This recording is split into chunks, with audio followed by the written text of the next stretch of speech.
Pamela Aaralyn.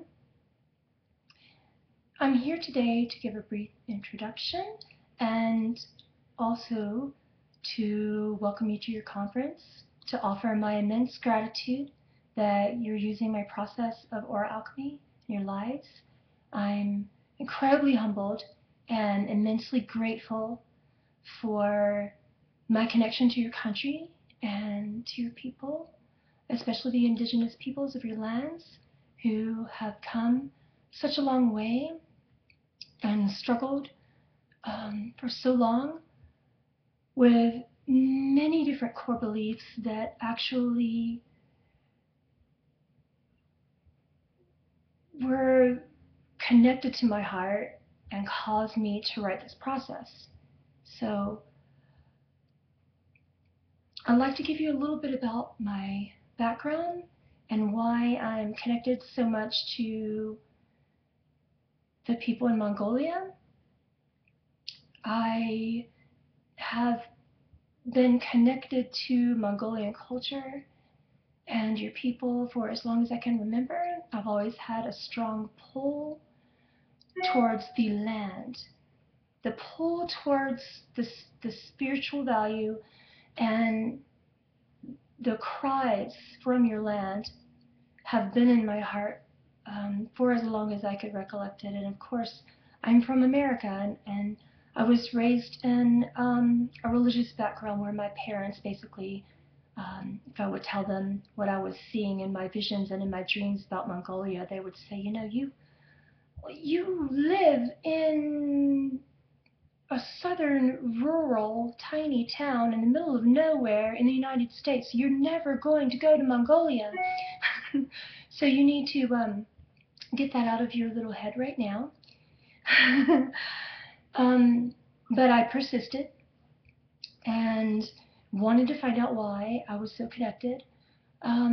When I was age 10, I began to connect to a spirit guide who at the time would only show me his head. It was the most unusual thing ever, and he said, I feel disconnected from my body, and my country feels disconnected from their freedom.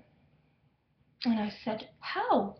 And he said, they feel suppressed and cut off from their ability to choose their own spiritual freedom.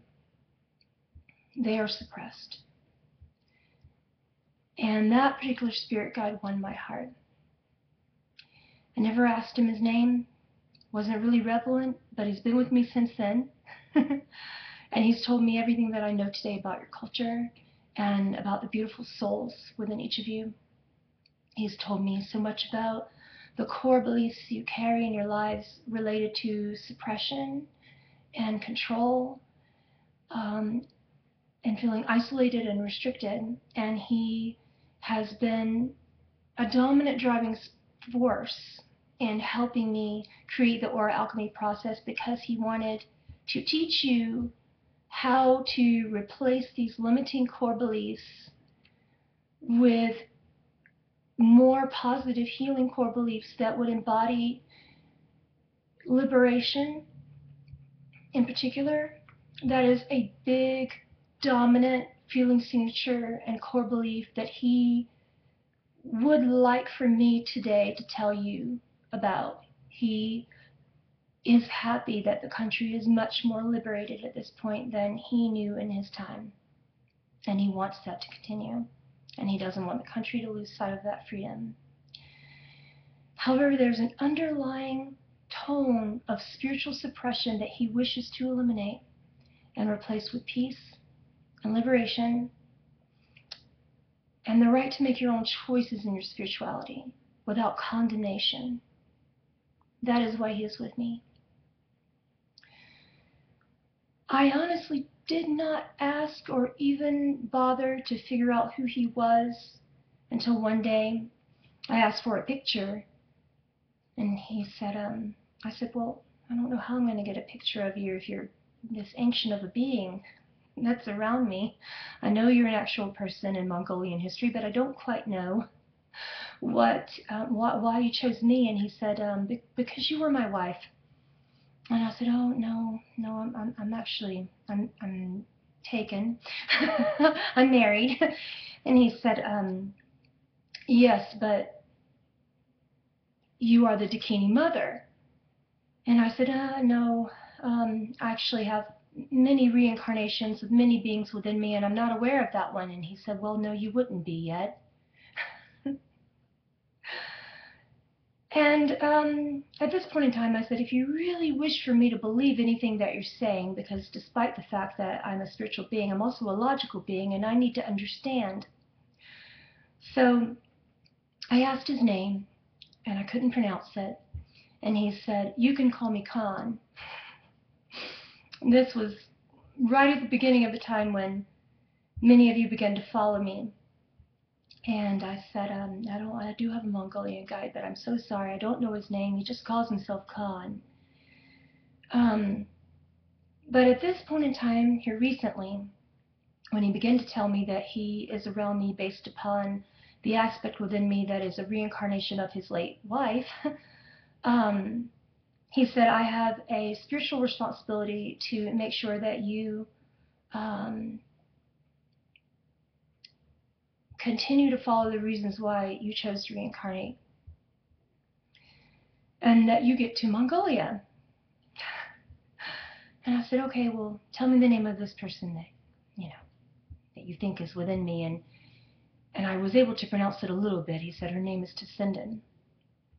And I looked that up, and I said, still, I don't know your name. And he said, well, you can call me Bogt Khan. I still didn't quite know what that was, so he had to type it out for me, with my hands, of course, channeled. He said, type this, Bogdkahn, go to Wikipedia and look it up. So I did, and I was appalled. I shouldn't be spiritually surprised at this level of my human existence. But I remain humble, and I was very surprised to see the face of my guide staring back at me in full body. He was sitting down. It was a black and white photo. And then he showed me a picture of his wife. And she has my eyes. So that startled me even more. Since then, he's been non-stop about making sure that I follow the path in continuing to spiritually liberate the Mongolian people. So that is why you met me, more than likely. And I urge you not just utilize the aura alchemy process, but I have a process that he has created called surrender. I have many processes that he has been the counterstone and motivation to help me create. He's quite persistent. He's not a guide that's probably ever going to leave my side. He's incredibly motivated to help. And I look forward to learning more about him and about your culture and about, so much beauty and culture that you represent to me. Each of you that I've met out of the many hundreds of you that I've personally met and had and worked with and had sessions with, it's just such an honor, and I feel very blessed at this stage that you've accepted me into the Mongolian spiritual family in your country, and I look forward to having a workshop in your country as soon as it is feasible to do so. Enjoy your conference. Thank you for all that you are, all that you do, and everything that you represent to my heart.